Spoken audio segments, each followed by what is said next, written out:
And next up, we have a powerful keynote on how leaders can build trust, navigate challenges, and strengthen collaboration, offering practical ways to lead with purpose and move forward together. This keynote is sponsored by MEMIC, Leading Together with Resilience and Unity. To moderate this session, we welcome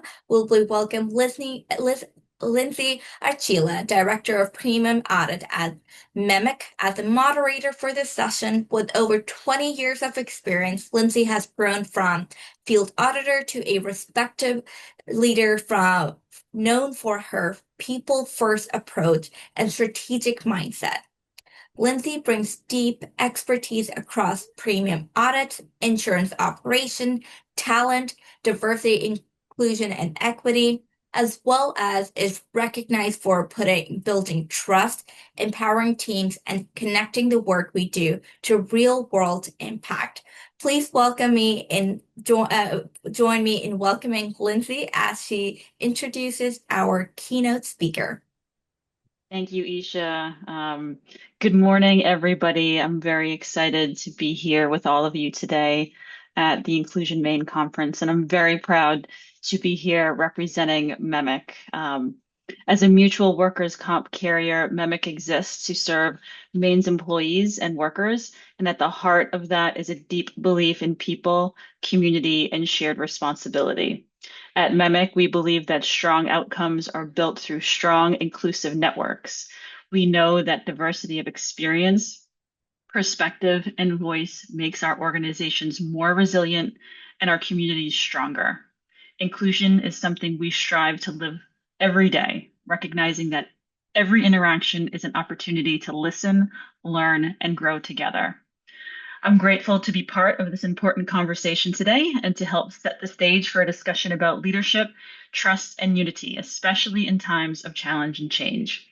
So this keynote is going to explore how leaders can bring people together in times of crisis, across differences, and through uncertainty while maintaining trust, stability, and a clear sense of purpose. Over the past several years, communities across Maine have faced real tests, from a global pandemic to rising social tension, and we've seen that leadership is not just about the decisions that we make, but how we communicate, how we support people, and how we sustain unity when it's most at risk. Today's conversation will draw on real-world leadership experience from Dr. Nareeb Shah, who led Maine through the COVID-19 pandemic. We'll explore what it takes to lead through crisis, how to navigate division and uncertainty, and what practical actions leaders can take to strengthen resilience, support their workforce, and move together. Dr. Nareeb Shah is a steady, proven leader who has delivered for Mainers. As head of the Maine CDC, he led our state through an unprecedented public health crisis. An attorney, economist, and public health leader, Dr. Shah is running for governor to tackle big challenges, lead with vision, and deliver results for our state. He was born and raised in a small rural town of 5,000 people in northern Wisconsin. Shah attended public schools until going to medical and law school at the University of Chicago. After nearly a decade as a healthcare lawyer, he wanted to make a greater impact on public health and was chosen to lead the Illinois Department of Public Health. Dr. Shah managed the state's multi-million-dollar public health budget and worked across the aisle to address the opioid crisis, maternal mortality, and childhood lead poisoning. In 2019, Governor Janet Mills appointed Dr. Shah to be the director of the Maine Center for Disease Control and Prevention. As head of the Maine CDC, he immediately got to work rebuilding an agency. Because of his effective leadership in Maine, President Biden's administration tapped Shah to become the principal deputy director of the U.S. Centers for Disease Control and Prevention, the agency's second in command. After President Trump's election, Shah returned home to Maine and is currently a faculty member at Colby College, teaching the next generation of public health leaders. Please join me in giving me a warm welcome to Dr. Nareeb Shah. Great. Good morning, everyone. Lindsay, thank you. Thank you for setting the table. I do my best. Very nice to meet you, Dr. Shaw. Spoiler alert, I am not a Mainer. I actually live in New Hampshire, so I don't know as much about you as maybe some of our members today have. So I'm looking forward to the discussion today. Likewise, that's fantastic, and it may make for a better conversation as a result. Awesome. So let's get started. You led Maine through one of the most uncertain periods in history. Um, what leadership habit mattered most when the information you kept receiving kept changing? Yeah, that's a great way to frame up the conversation, Lindsay. Because as your question notes, in a crisis, information by design is rapidly changing. At the beginning of a crisis, or in fact, at no point in a crisis, does anyone have a monopoly of knowledge. We all are continually absorbing and learning. So there is a general principle and then a very specific principle that I want to emphasize. The general principle is that communication in a crisis matters more than just about everything else. And that's because in a crisis, really the only thing you have is your credibility. And if you are not communicating, then folks are not clear about what's happening, and that immediately diminishes your credibility. So, general principle in a crisis, communication takes on an outsized degree of importance. The specific principle that I think is important, though, is that given the ever-changing nature of information in uncertain situations, it becomes more important than ever to signal to your audience, whoever that may be, your superiors, people in your community, friends, whoever you are communicating with, to signal to them that what you know on day one may necessarily change on day two, day 10, day 100. And that is not a bad thing if that happens. That's a good thing because it means you're smarter as a result. And I've tried to do that. I think I could have done more of that during the COVID pandemic, but it's an important principle. And certainly going forward, it's one that I have applied much more rigorously.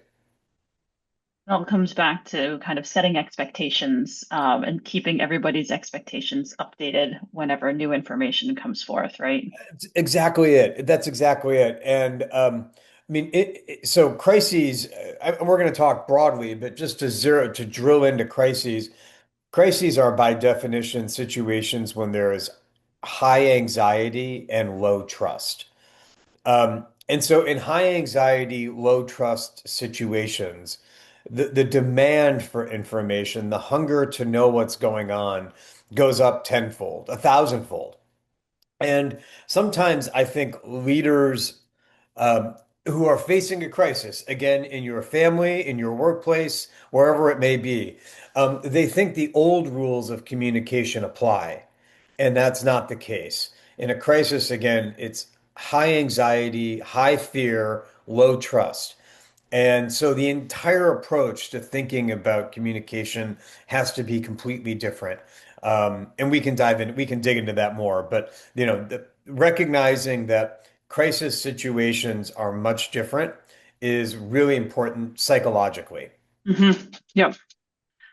So was there a personal experience that you drew on that influenced you with how you communicate under pressure or during a crisis? Yeah, there a couple. One was in a good way, and then the other was in a much harder but more educational way. In a good way, Lindsay, when I am communicating in any situation, but particularly in a crisis, I'm thinking basically of my mom. I'm thinking about what she would want to know and what sort of information she would be able to digest in the midst of a crisis, right? When times are good, when anxiety and fear are not high, when trust is average, people can digest bigger chunks of information with increased complexity. In a crisis, that goes out the door. In a crisis, folks' bandwidth to ingest and understand information much, much different. So sentences have to be smaller, shorter. Concepts have to be explained in greater depth. And so for me, personally, when I was communicating in the height of the pandemic, I was largely thinking about my mom. If there was a concept that I could not explain to her in 30 seconds, then I really had to wonder whether that was the right thing to talk about or whether I needed to lay more groundwork. So that was sort of the frame. Now that was the good piece. The bad piece, though, is I learned a lot of this the hard way. Before COVID, I had served as a state health secretary or state health director in Illinois for 4 years, and then in Maine for about a year. So in that 5 years in public service as an executive, I had made, I had learned a lot of these lessons the hard way. I had dealt with smaller crises, had made communication missteps, didn't communicate enough, communicated with too much complexity, and I learned from all of those. Um, my goal, I hope today is to help you all skip over some of those mistakes so you don't have to replicate them. But I learned a lot of those the hard way. And as a result of that, when COVID came around, I had made a lot of the elementary mistakes already in my career. So I was able to jump in and hopefully start at a slightly better position, not having to learn to fly the plane while we were flying it. That's one of my favorite analogies, Dr. Yeah. Shaw. Building this plane while we're flying it. Yep. We learned so much on our career journeys, and glad that you were able to have that exposure early on that only helped during the COVID-19 crisis. Um, so we're going to switch gears a little bit and talk a little bit about, uncertainty around like the federal actions, right, that is happening, social tension. So a lot of the current issues are causing employers to be afraid of hiring people from whether it's immigrant or refugee or asylum seeking backgrounds. So how can we help ensure that all Mainers are provided with an opportunity for advancement and fair access to employment? Fantastic. Lindsay, if I may just pick up on the last thread for a real quick second, and then we will talk about the moment we are in.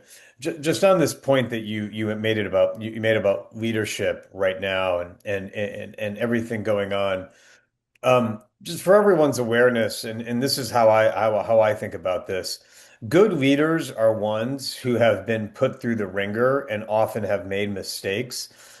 Be skeptical of any leader in your team or in your workplace or in your friend circle who says, "Oh, I haven't. I always get this stuff right." Um, Good leaders are one who have got a lot of blemishes on their record because that's how they have had the experiences and internalized a lot of those lessons so that when the next big situation comes around, they're primed and ready to go. I think that's relevant in connection with the question you mentioned, Lindsay, which is how can we make sure those who are at risk right now because of the actions of the Trump administration, how can we keep them safe? How can we make sure they've got jobs? Well, number one, it's events like these that make sure that the values of inclusion are internalized among everybody. There's an old saying, it's not enough for justice to be done. It has to be seen to be done as well. And that is really important right now when we are looking at ICE raids and other activities that are putting folks at risk. It's important for all of us, no matter where and who we are, what type of job we have, to prioritize the values of inclusion in light of the ICE raids going on right now. And again, I know you all already do. It's really a matter of carrying that value outward and being vocal about it. Um, Specifically, Lindsay, how can we go about ensuring safety? Well, I think this is where our municipal and state governments have a very significant role to play. We've already seen the posture of the federal government, and I don't want to make this discussion about politics, but we've all seen the very real human and economic impact that increased ICE raids have been having. It's unjust. But what can we do? Well, this is a time where other units of government, city, county, and state, can and should be stepping up to keep people safe. We can go into greater depth about that, but my view is that when the federal government is turning its back, or even worse, attacking people, other units of government have to be the ones to step up and keep us safe. I love the justice has to be seen to be done line, and kind of tying back to what you said, like inclusion is really about all of us, right? Mhm. So, keeping that frame of mind at the Inclusion Maine conference, I think, is something we all hope to get out of today, yesterday, today, and tomorrow. So, um, what steps can leaders take to help reduce some of the social tension in the workplace and in the community, right? So, boiling it back down to yes, we have to hold our leaders in government accountable and, want them to take, help keep everybody safe. But how can we do that in our own workplaces, focusing on inclusion? Good, good. Um, Lindsay, I'm gonna separate the workplace from the community, Okay. if I may, because my answers are actually they tug in opposite directions, based on the location or the space that we are in.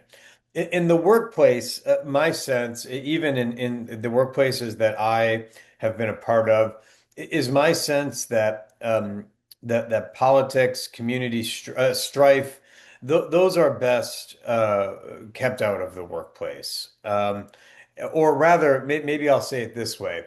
The best forum to discuss these challenging issues of the day is in community spaces. Um, and in that regard, I am of the view that sometimes the way we think about those conversations is it needs an update. By which I mean, I don't think a world where disagreement is avoided is the one that gets us where we want to go. I think what we need to, or Lindsay, if I had a magic wand and I could imbue high school kids, we'll say, with one talent or skill. It would be the ability to disagree better. And I think that is something that has been lost. I don't know to what extent or where or how, but my view is that a way that we move beyond a lot of the posturing is figuring out how to disagree better. I think community spaces, the coffee house, the proverbial community square are the way to do those. I think democracy depends on some degree of disagreement, respectful, productive. What all too often happens is that we suppress disagreement in our public spaces, and then it takes on a almost comic book level tone in places like social media, etc. And so my sense is that where we need to go, and I think New England has a rich tradition of this, is disagreeing better. Democracy depends on some degree of disagreement, but much like a lot of the rest of our lives, it's not disagreement for disagreement's sake. It's disagreement to understand perspectives, and then ultimately something that leads to more healing. Think about it a little bit this way. For those of you who have partners, the idea that you would never disagree with your partner, that's that's just not how the world works. It's so, but and if you always suppress disagreement, then that relationship is not getting healthier. So it's not about suppressing it, it's about respectful disagreement and better healing thereafter. Hmm. Yeah, the analogy of disagreeing with your partner, right? Um, Something to think about and take lessons learned from. Yeah. Another thing Or a that, friend, or and and that's yeah, why, Lindsay, I separated out the workplace because I don't know that the workplace is the right venue for that. Uh, but in community spaces, I think it should be something we cultivate and get better at. yep. And I think in the workplace, there's a lot of lessons we can take that we, when we have disagreements in the workplace, right? Like if we're looking at two options for two vendors or two options for two technologies, like there can only be one that moves forward. And so how, as an organization, or how do we as leaders disagree respectfully through those decisions? I totally agree, Lindsay. I mean, I don't mean to suggest that the workplace should be conflict free, but maybe I think it maybe ought to be political conflict free. Yes. But you make a good point, and this is it's funny you say that, Lindsay, because this is another really strongly held leadership view of mine, which is that workplaces should have disagreement and conflict, not political, to be clear, but about issues of substance, like which proposal are we going to select? And what I tell folks, what I've told folks on my teams over the years is sometimes folks think that the workplace should be completely conflict free, no disagreements. And sort of similar to the analogy with a partner, I mean, imagine watching an 8 hour movie, 9 to 5, where there was zero conflict in the movie. It'd be the world's most Great. boring movie, right? Like we would be a complete snooze. And but yet sometimes we think that's what the workplace should be. Absolutely zero conflict. When in fact, conflict when or disagreement when structured and managed appropriately is it's what makes movies interesting, what makes Mhm. books interesting. And it can also be what makes the workplace interesting. Yep. And helps the workplace move forward. Um, Technology, evolution. So, um, all great points. So MEMIC at its heart, we're a safety company. And is there anything that you would recommend employers do like in the first 24 hours after there's an incident that might impact their workforce or their community? Uh, Lindsay, just to make sure we're communicating the right way, are you thinking of what would be an example that would be point that would be in your mind on it here? I would say something that rocks the community to its core, whether it's, a social protest, whether it's violence, whether it's, an accident, something of that sort.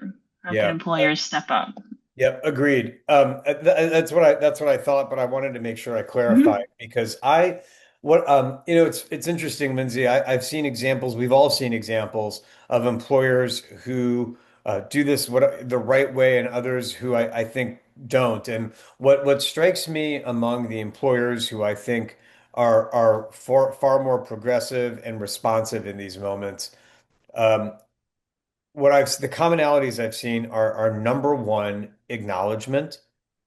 There's a CEO who I worked with over the years. He runs a number of different, or has run a number of different professional societies.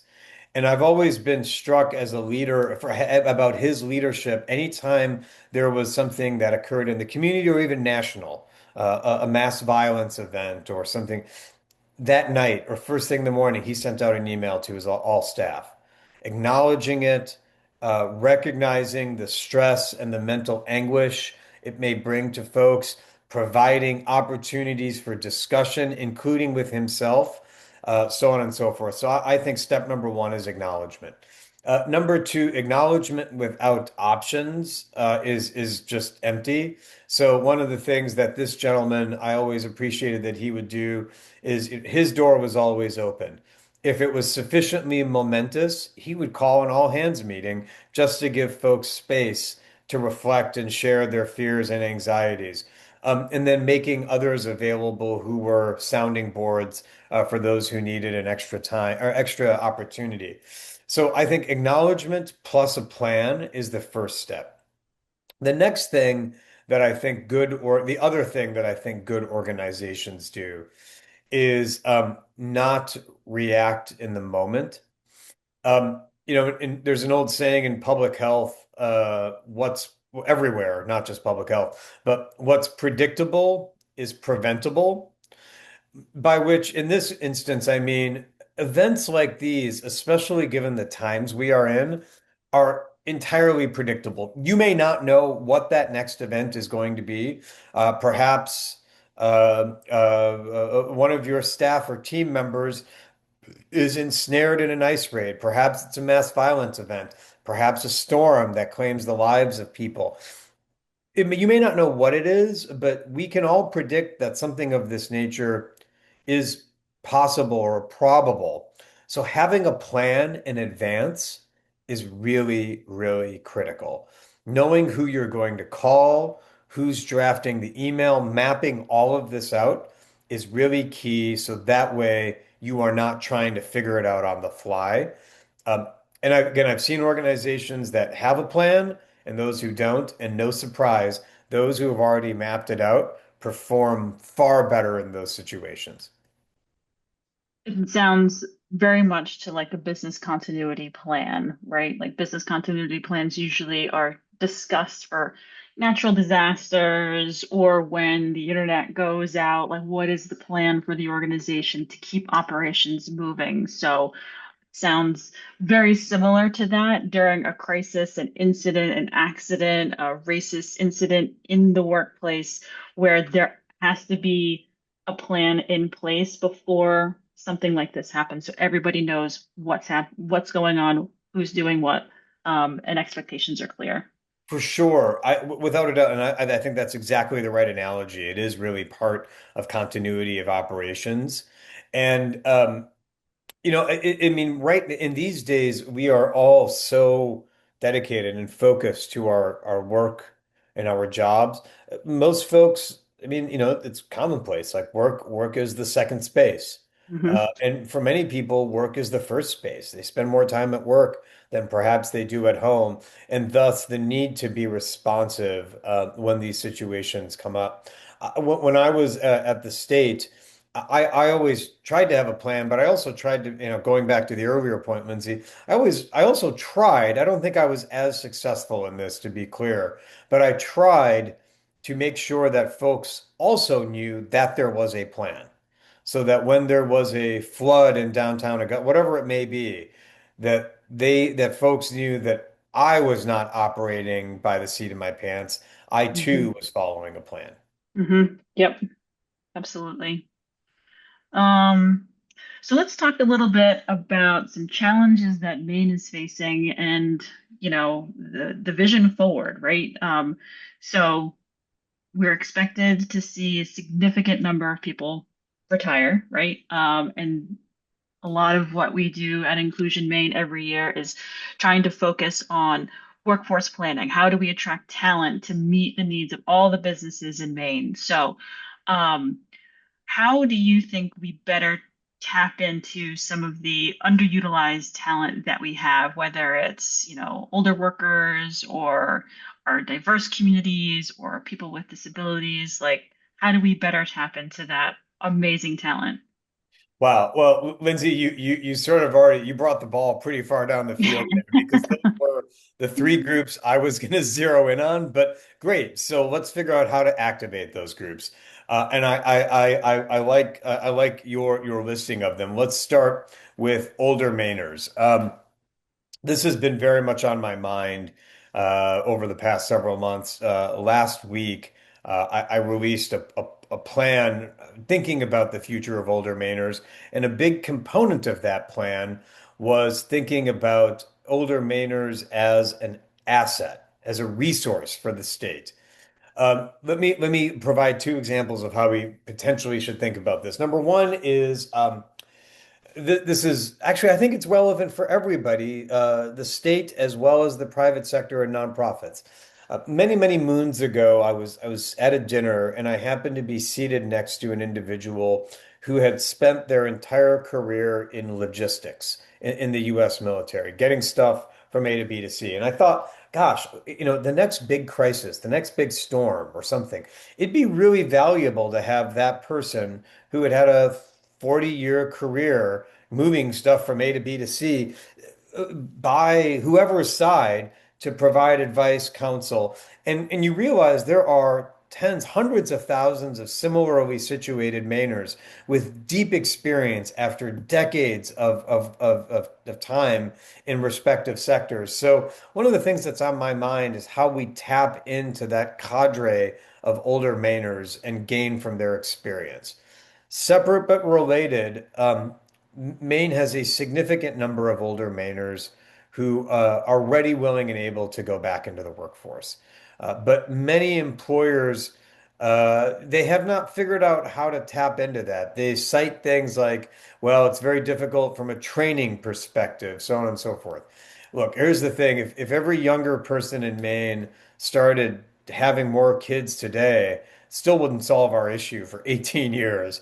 So we've got to look, and I think older Mainers in this regard are a resource. I think it will be incumbent upon employers to figure out the right way to incorporate them. Those who do will have a competitive advantage given how tight the labor market is. The second group that is primed and ready to go are new Mainers. Now, there are federal restrictions that I think are wrong, and I know some of our elected leaders are trying to fix those, but there are new Mainers here who have, again, had deep experience in their home countries. I met someone just 2 weeks ago who had been an HVAC technician in their home country, now in Maine, and was just getting up to speed on heat pumps because that was something new, and then was ready to go. So if again, shame on us if we do not take advantage of that for mutual benefit for the entire state. Um, you mentioned, and then of course the third is the community of folks who have varying degrees of disabilities. They are again ready to go. It will be incumbent upon employers to figure out the right and best optimum way to incorporate them. All three of these are critical because even though folks want to come to move to Maine, our cost of living, our housing costs preclude many folks who might otherwise want to come here. So the upshot is we must first start with those who are here and maximize their ability to get in the workforce. Agree. Yep. Those are key And talent pools that we can definitely tap into.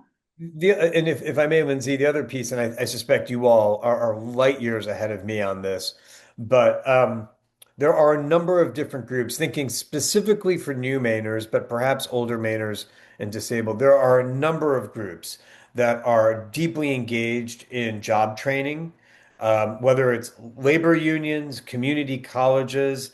Where I met the HVAC technician was actually through the company that person works for. The company on its own was training new Mainers because they need a workforce. So but this job training piece is going to be key. Yeah, so that kind of ties into my next question. So, job training and upskilling so workers are prepared. Like, how can we better do that as employers, as folks do retire, or even folks who are, already retired and want to come back into the workforce? Like, how do we make sure that they have the skills needed to do the job effectively and that we're setting them up for success? Lindsay, cards on the table. I, you all would have. I wish I had a insightful answer. I'm not as much. I'm not an expert on the best ways to do that. I feel like you all would have deeper expertise and could educate me on the various options out there. What I can say is that in my travels on this adventure that I'm on right now, I've had the opportunity to meet with and speak with a lot of different employers who are doing it in different ways. Here are two that I have found to be particularly insightful. One is a large-scale food producer, a bakery outfit based in West Bath, Maine. And they largely the majority of their staff are new Mainers, who have had various experiences again in their home country in preparation. But the thing that this employer really worked on and solved for was transportation. So it was not as much about upskilling or training as it was about transportation, number one, and then number two, providing on-the-job English language skills. And I found that to be innovation, again, not done necessarily from altruism, but done to improve the bottom line, to improve communication, make sure staff had a way to get there safely. So that's one piece. The other example that I've mentioned are some of the mechanical groups, plumbers and HVAC groups, who have networked extensively with the New Mainer community so that they have a good sense of which of the new Mainers have come here with backgrounds in plumbing, electrical, that kind of thing. And so they, because of their deep networking abilities, have a great line, a pipeline into the new Mainers they want to bring in for training and certification so they can get on the job quickly. So number one, thinking about transportation and language skills. Number two, deep networking within the different new Manor communities so you can procure a pipeline. Great examples. And I would say that there are employers on at today's meeting. If you're not sure where to go for some of those resources, I'm sure Hamza has some great links or can be available to help connect you with some of those communities. So Thank you. I would welcome the opportunity to learn more there. great. So you kind of talked a little bit about this in your prior answer, but it's expensive to live in Maine. It's expensive to live in the Northeast, but it's expensive to live in Maine. And, there's a need for like 84,000 new homes by 2030 to meet demand and to support the workforce. So maybe you could talk a little bit about what can be done to increase the amount of housing available? How can local governments partner with developers? Is there funding? How do we how do we attack this problem? Yeah, fantastic, Lindsay.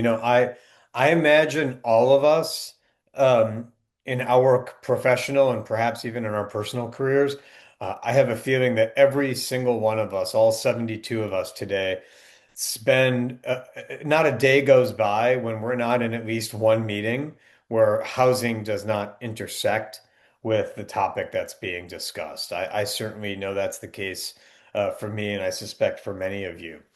So how do we get ourselves out of this? Uh, you I think accurately diagnosed the issue, Lindsay, which is there's just simply not enough housing. So it is to me and the data that I've looked at, first and foremost, a supply issue. Hmm. So then that leads to the question of, well, what can we do to increase the supply? And the discussion goes into, I think, stuff that really only housing nerds could really love. It goes into, municipal regulations and zoning codes and a lack of infrastructure for sewer and water. But hey, look, I mean, this is the real work. It's not always about, a super cool 10-point plan. It's really getting into the weeds. And thankfully, there is already a lot of work being done. There are groups that are working with municipalities so they can augment their planning board's abilities to approve responsible development. There's a strong movement afoot in Maine to focus on dense housing because it's environmentally friendlier. When done correctly, closer to places of employment. It generates more tax revenue. So there's a lot of energy around that. There's also a lot of energy around taking existing structures and converting them to housing. Although that's hard, there's energy around it. And it's already being done in places like Biddeford, Waterville, and Skowhegan. So I'm optimistic. I don't know that we will meet the goal for 2030, but I know that there's a lot of work being done to accelerate.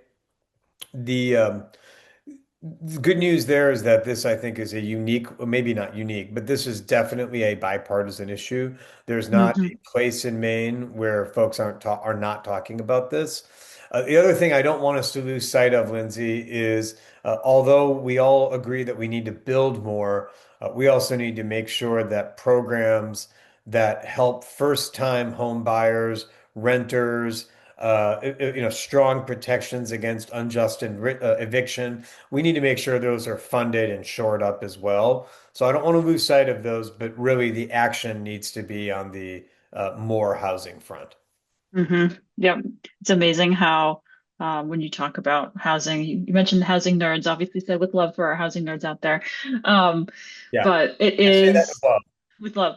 Yeah, It's just it's more than housing, right? That's what it comes down to. It's all of these other pieces that need to be supported. And so it's a lot to wrap your head around if you're just thinking about housing, how it really impacts the entire economy of a region of the state.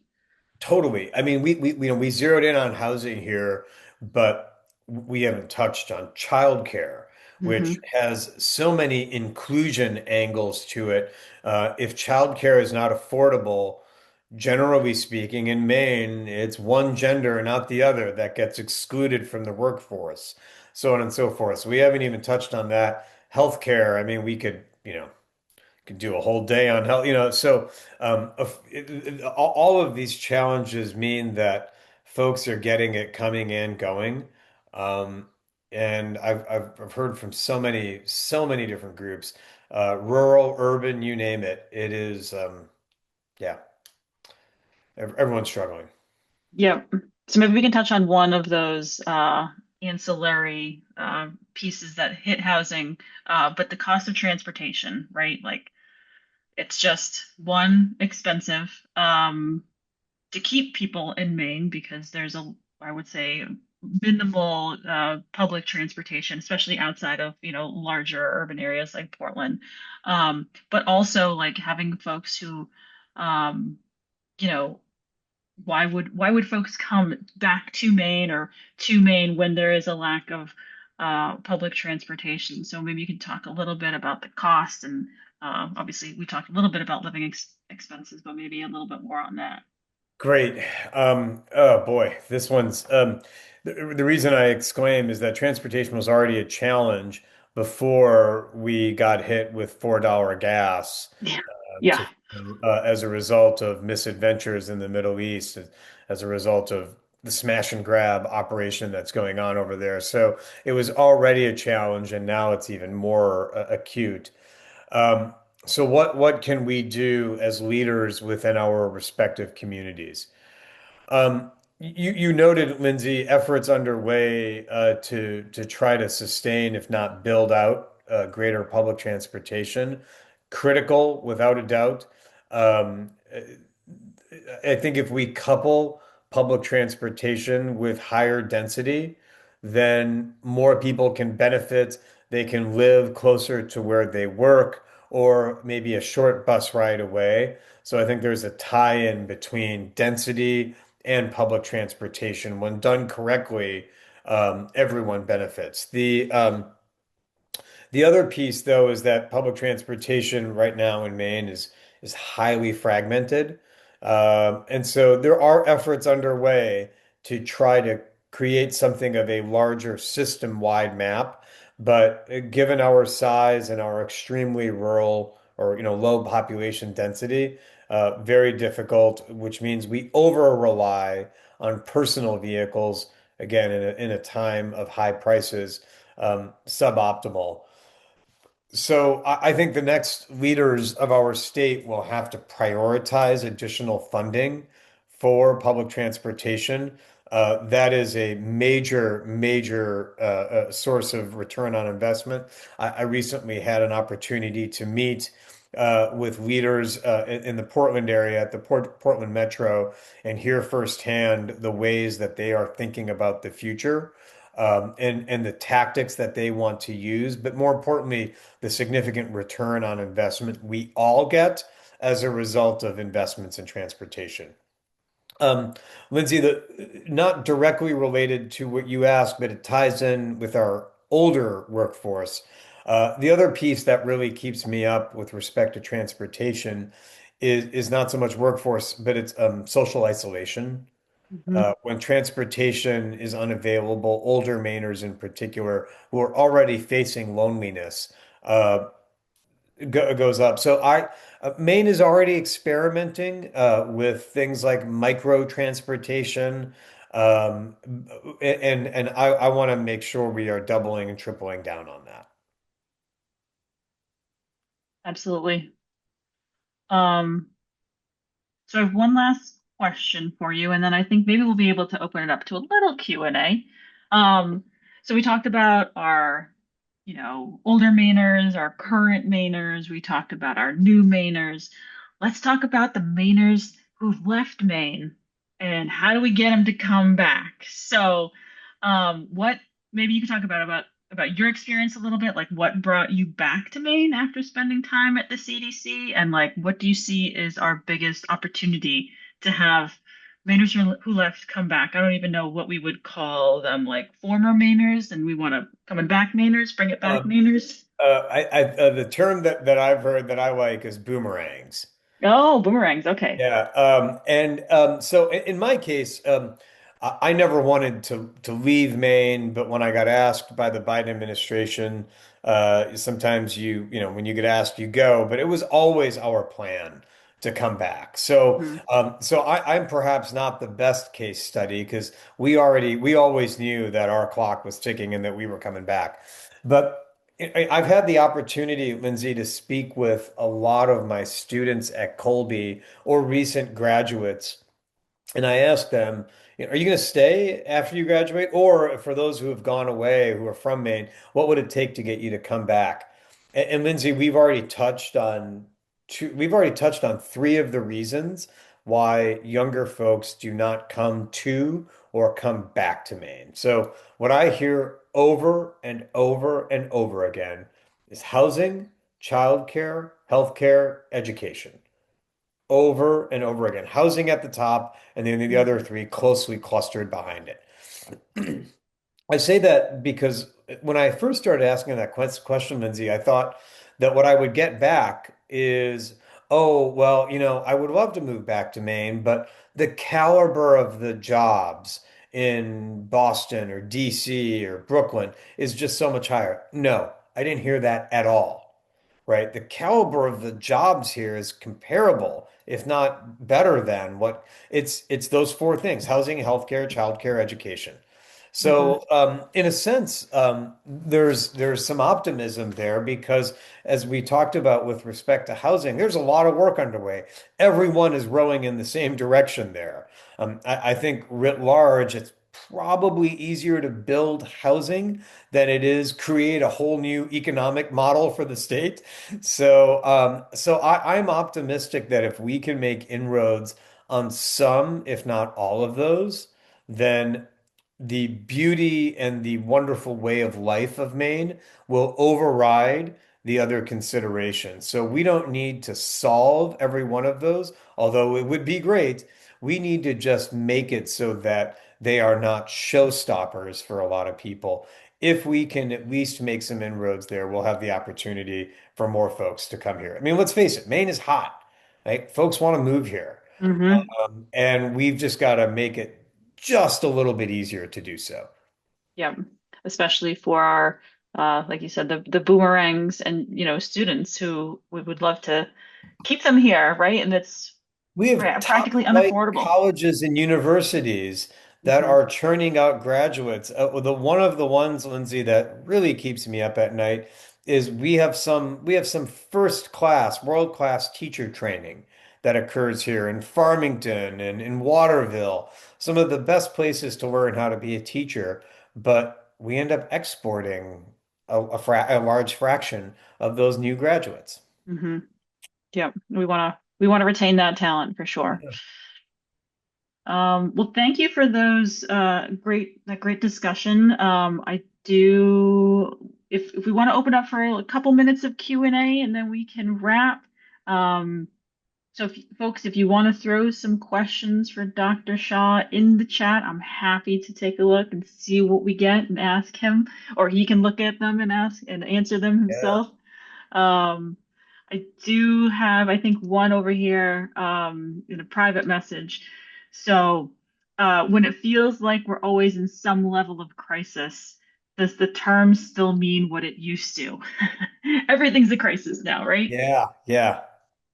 And if not, what's our approach to communication, especially inclusive communication? Good, good. What a cool question. I've kind of thought about this from a managerial perspective. Let me share why. When I was at the US CDC, a particular state, it was there was a flare up in a series of infectious diseases, and a bunch of states wanted me to declare, or wanted the CDC to declare a public health emergency, a national public health emergency. And I resisted and declined to do so, in part because of what's underneath this question. And that's because if outbreaks are a part of being a leader in public health. And if you can't manage outbreaks, no matter how successive they are happening, and you have to declare a crisis every time your job gets a little hard, well, then what does that say about our abilities to do our job? So I have actually pushed back on over-crisising everything because we've got to be able to have a high degree of capacity Hmm. just to do the day-to-day, even when it's a little harder than normal. So, but that said, it is the case that everything, it really is everything everywhere all at once sometimes. So I don't think that changes the dynamic, though. What to me differentiates a crisis from non-crisis times is again the high fear and anxiety coupled with low trust. So, to me, that's the difference between something being busy or frenetic versus reaching a crisis stage. What differentiates them for me is the uncertainty. If it's just a lot of the same, busy as though that may be, that doesn't reach levels of a crisis. What is critical in a crisis for me is we literally don't know what the next 3 hours might bring. And those situations, I agree, are more frequent now than they ever have been. But I resist the urge to over crisis everything. Hmm. None of that disturbs the important part of this question, which is the need for communication is higher now than it ever has been. Even in non-crisis times, trust is a lot lower. And so, from a communication perspective, what I would offer to you all is that whether with the public or with your teams, um, the minute that you get tired of repeating the same thing over and over and over again is probably just about the time that your team or your audience is just tuning into what you're saying. Hmm. Where it's finally landing, right? Mhm. Mhm. Um, Switching gears a bit, we have a question here from Ashley. Maine is currently ranked 41st in the nation for K through 12 education. In your view, what strategies would be most effective in improving this ranking? Yeah. What's even more concerning is that in the not too recent past, or in the recent past, Maine was actually among the leaders in the country. And so what's particularly notable is the extent to which we have declined. That decline started before the pandemic. It accelerated. And while other states have bounced back, Maine has not done so as robustly as other states. So to me, the real story here is our decline. Um, so what can we do about it? There are a few things. These are difficult, but and I don't want to overstate the ease with which these can be done or the rapidity with which they would make an impact. However, Teachers in Maine are statistically paid far less than other teachers in New England. The minimum salary in Maine is $40,000. It should at minimum, be 50,000, if not higher. We've already talked about the high cost of living. Number two is we our physical buildings in Maine are decrepit. And there is a lot of work happening literally right now in the Capitol to try to find additional funding. But our buildings are aged, and it's no surprise that children cannot learn in a building that is cold or drafty. And then the third thing, more broadly, is we need to resist the current administration in DC's efforts to undermine and attack public education. That really is the core. And when that falls apart, then the rest of the apparatus deteriorates. Hmm. Yep. Thank you for your question, Ashley. Really appreciate it. We are just about at time, so I want to thank you, Dr. Shaw, for this awesome conversation today.